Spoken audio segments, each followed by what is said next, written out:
వివేక హత్యకి గొడ్డలిపోటు పొడిచి ఇప్పుడేమో వెన్నుపోటు దినం పోటు దినం నిర్వహించడం విడ్డూరంగా ఉందని గండి బాబ్జీ విమర్శించారు. సొంత చెల్లికి తల్లికి వెన్నుపోటు పొడిచింది జగనే అని ఆరోపించారు. వైసీపీ హయాంలో ఏపీ సర్వనాశనమైందని చెప్పారు. అందరికీ తెలిసిన విషయమే, ప్రభుత్వం మనందరి సహకారంతో, మీ సహకారంతో, ప్రజల సహకారంతో ఈ ప్రభుత్వం వచ్చి ఏడాది పూర్తయింది. ఈ సందర్భంగా మరి ప్రతిపక్ష నాయకుడు, హోదా లేని ప్రతిపక్ష నాయకుడు ఈవేళ మా ముఖ్యమంత్రి గారిని, మా ప్రభుత్వాన్ని విమర్శించడం చాలా విడ్డూరంగా ఉంది. ఒక్క హామీ అమలు లేదంటాడు. మరి అసలు కళ్ళున్నాయా, లేకపోతే ఈ రాష్ట్రంలో పరిపాలన ఏం జరుగుతుంది, ఎప్పుడైనా పేపర్ చూస్తున్నాడా, టీవీ చూస్తున్నాడా, ఇవన్నీ తెలియకుండా వారానికి ఒకసారి బెంగళూరులో రెస్ట్ తీసుకొని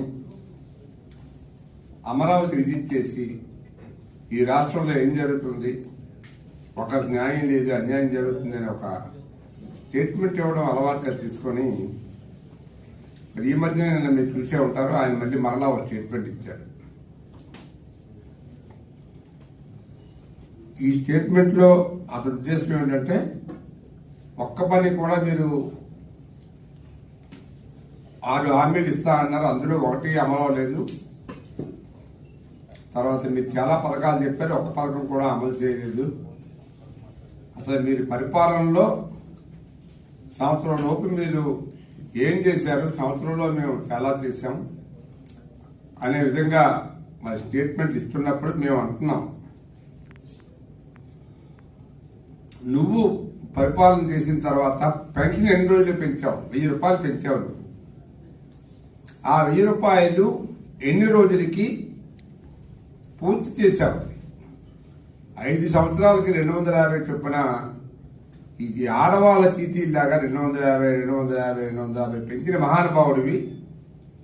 ఒకేసారి 4000 రూపాయలు చేసి నువ్వు ఇవ్వలేని బాకీ కూడా కలిపి 7000 రూపాయలు ఒకే రోజు ప్రభుత్వం వచ్చినట్టునే ఇచ్చిన ఘనత ఎవరికి ఉందంటే అది చంద్రబాబు నాయుడు గారికి, ఆ ప్రభుత్వానికి ఉంది, ఈ కూటమి ప్రభుత్వానికి ఉంది.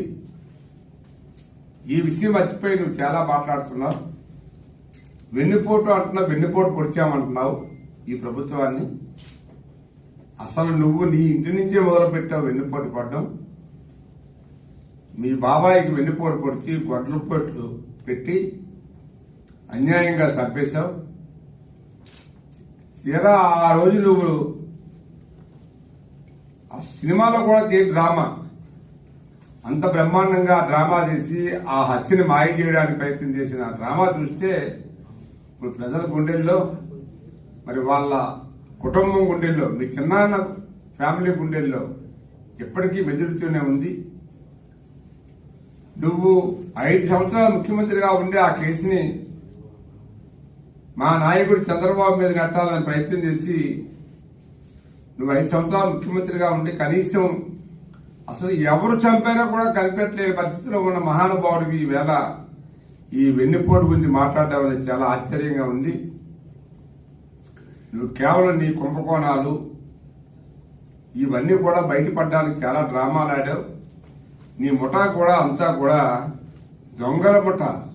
ఎక్కడ దొరికితే అక్కడ, ఏ జిల్లాలో దొరికితే అక్కడ భూములు, మైన్స్ విషయంలో రాదా ముఖ్యమంత్రి? అసలు నిజంగా మనం అనుకుంటాం, నేను 100 కొట్టాను, ఇక నాకెవడు 100 కన్నా ఎవడు కొట్టేస్తుంది ఇంకా మీదని అనుకునే విద్యార్థుల్లాగా 100కి 110 కొట్టారు ప్రజలు. అంటే నువ్వు ఎంత ఎదవో అర్థం చేసుకునే ప్రజలు నీకు ఆ తీర్పు ఇచ్చారు. బాబు ఇక నువ్వు పరిపాలించక్కర్లేదు. నువ్వు అసలు నాకు తెలిసి బహుశా ఈ రాజకీయాన్ని అతను నడపలేడేమో అనిపిస్తుంది. ఎందుకంటే ఇప్పటికే పెద్ద దొంగలు అందరూ జారుకున్నారు, చిన్న దొంగలు అక్కడక్కడ ఉంటారు. ఆ దొంగల్ని వాళ్ళకున్న చాలా బొక్కలు ఉన్నాయి కాబట్టి అవన్నీ కూడా కనిపెట్టి ప్రభుత్వం వాళ్ళ మీద కూడా చర్య తీసుకుంటే డెఫినెట్ గా ఈ పార్టీ సర్వనాశనం అయిపోతే నువ్వు నీ పార్టీ నడపడం కోసం ఆలోచించుకో. అనవసరంగా ప్రభుత్వం చేసే కార్యక్రమాలని, ప్రజలకు అందే కార్యక్రమాలని పాడు చేయకు. బ్రహ్మాండంగా ఇప్పటికే ఒక కేంద్ర ప్రభుత్వ సహకారంతో అన్నీ కూడా మేము అమలు చేస్తున్నాం. చంద్రబాబు నాయుడు గారు అమలు చేస్తా ఉన్నారు. ముఖ్యంగా మీకు తెలిసింది ఏంటంటే రోడ్లు మనం ఎలా ఉండేయండి.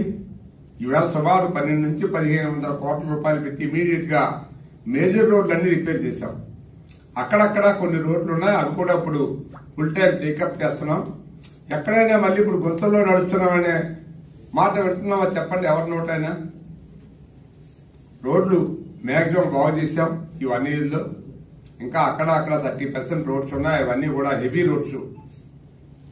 తర్వాత మనం ఈవేళ మీకు సెంట్రల్ గవర్నమెంట్ నుంచి కూడా చాలా ఎక్కువ మనకి నేషనల్ హైవేస్ వచ్చాయి. మన విశాఖపట్నానికి సంబంధించి కూడా సుమారు మీకు ఆ మధ్యనే మన ఎమ్మెల్యేలు మంత్రి గారు అందరూ నారాయణ గారు వచ్చి సుమారు 17 కనెక్టివిటీ రోడ్లు హైవేస్ కి, మన వైజాగ్ చుట్టూ హైవేస్ కి 17 కనెక్టివిటీ రోడ్లు ఏర్పాటు చేయడానికి త్వరలోనే శంకుస్థాపన చేస్తారు ముఖ్యమంత్రి గారు వచ్చి. రేపు మరి ఈ ప్రపంచ యోగా దినం మీద మళ్ళీ వర్కౌట్ చేస్తారు 10 రోజులు. దాని మీద ఈ పరిపాలన ఆలోచన తప్పితే వెంటనే దాని తర్వాత టెండర్లు వేసి రోడ్లు వేస్తారు.